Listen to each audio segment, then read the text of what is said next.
Julian would কি জয় হাসান হয়ে যাবে? জুলিয়ান উড তো আর জয় হাসান হতে পারবে না। কি ইন্ট্রোটা খুব ভালো ছিল, যে 11 বলে 53 রানের যে সমীকরণটা এবং ট্রাভিস হেড সেটা মিলিয়ে দিবে। ব্যাটার হিসেবে থাকবেন শাকিব খান, আর জুলিয়ান উডের ক্যারেক্টারটা দেওয়া হয়েছে জয় হাসানকে।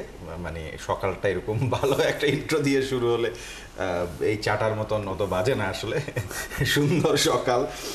আমার কাছে মনে হয় যে জুলিয়ান উডের কাজটা হচ্ছে টেকনিক শেখানো।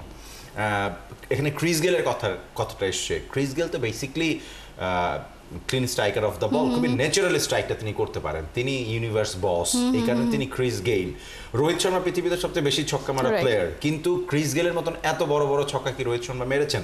রোহিত শর্মার একটা ইন্টারভিউ দেখছিলাম, যখন তাকে জিজ্ঞেস করা হয়েছিল কপিল শর্মার শোতে যে আপনি কি এত বড় বড় ছক্কা মারেন, কখনো কি 6 রানের জায়গায় 12 রান চেয়েছেন? তখন বলেছে ক্রিস গেল ছক্কা মারতে 110 মিটার 112 মিটার, আমরা মারতাম 70 80 85। যখন আরো বড় ছক্কার কথা বলা হলো তখন বললাম যে আমাদেরকে ছক্কা মারার জন্য 12 রান দিতে হবে। তো এটা খুব মজা করে তিনি বলেছেন।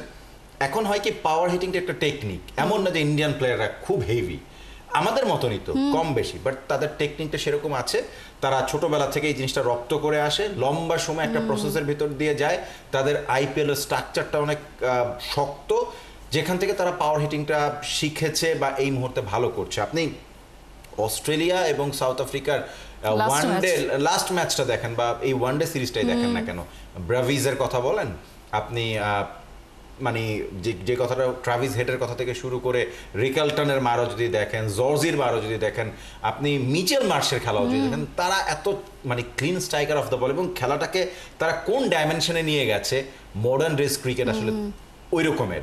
এইখানে আপনি স্লো আর লো উইকেট বানাবেন, স্পিন দিয়ে প্রতিপক্ষকে 120 রানে ঘাল করে দেবেন, তারপরে সেটা চেস ডাউনে যাবেন অথবা 140 রান করে সেটাকে ডিফেন্ড করবেন। দুনিয়ার ক্রিকেটার ওই জায়গায় নাই।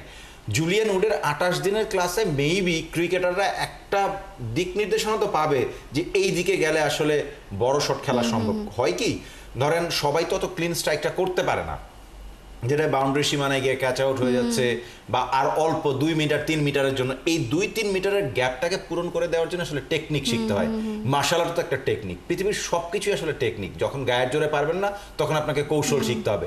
যেহেতু আমাদের প্লেয়াররা সাউথ আফ্রিকান কিংবা অস্ট্রেলিয়ান ইংল্যান্ডের প্লেয়ারদের মতো বা ক্যারিবিয়ান প্লেয়ারদের মতো অত বেশি হেভি, অত বেশি মাসলফুল না, সেই জায়গায় যেটা করতে হবে মাসলটাকে রেডি করতে হবে বড় শট খেলার জন্য, যেটা আসলে জুলিয়ান ও ট্রাই করছেন।